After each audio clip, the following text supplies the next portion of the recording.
Pikit mata sa ngayon ang Commission on Elections sa mga naglalagay ng campaign posters para sa 2025 national at local elections. Pero hirit naman ang Metro Manila Development Authority na may karapatan silang baklasin ito at pagbumultahin ng sino mang lalabag. Yan ang ulat ni Luisa Erispe. Nakakita ka na ba ng mga tarpaulin o poster ng mga kandidato na nagkalat sa kalsada? O kaya may napapansin ka na rin bang mga naglalakihang billboards na may muka ng mga politiko? Sabi ng Commission on Elections, sa ngayon, tiis-tiis muna dahil pikit mata pa sila sa mga maliliit man o malalaki na karatula ng mga nagsisimula ng mga kampanya para sa 2025 national at local elections. Hindi na kasi bawal ngayon ang premature campaigning. Mga posters na nasa kalsada, yung mga pagkalalaking mukha nila, o kung nakikita natin sa social media, radyo, telebisyon, dyaryo, yan po ay hindi pa pangangampanya. Wala pong premature campaigning sa kasalukuyan. At dahil walang premature campaigning sa kasalukuyan, walang paglabag pa sa election law. Pero kung ang COMELEC, pikit mata, ang Metro Manila Development Authority, may hirit naman na may karapatan silang baklasin ang mga posters ng mga kandidato sa NCR.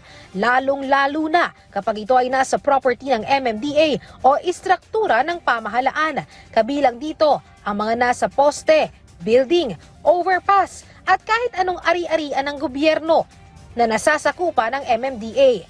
Bawal ang poster dyan. Kapag lumabag, sasamahan pa nila yan ng multa na aabot sa 5,000 piso kada isang poster. Kahit na walang election, basta may nakakabit dyan sa street lights namin, tinatanggal namin, binabaklas namin yan, no matter what the size is. May maliit, may malaki, tinatanggal na. Bawal magkabit ng kahit anong bagay, whether political or commercial advertisements, sa mga poste, mga pag-aari ng MMDA. Kasi hindi lang poste, no?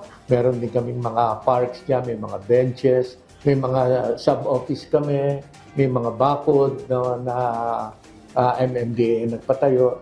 Bawal dyan maglagay ng kahit anong poster or advertisements. Sa ngayon, hahayaan muna ng COMELEC ang diskarte ng MMDA. Pero anya, ibang usapan na kapag nagsimula na ang formal na campaign period. Ang MMDA pwede na silang magtanggal, magbaklas sapagkat nasa mandato naman ng MMDA, lalo pat mga obstruction yan, lalo na sa pedestrian, obstruction ng iba dyan sa traffic, halimbawa, nasa mandato yan ng MMDA sa kasalukuyan.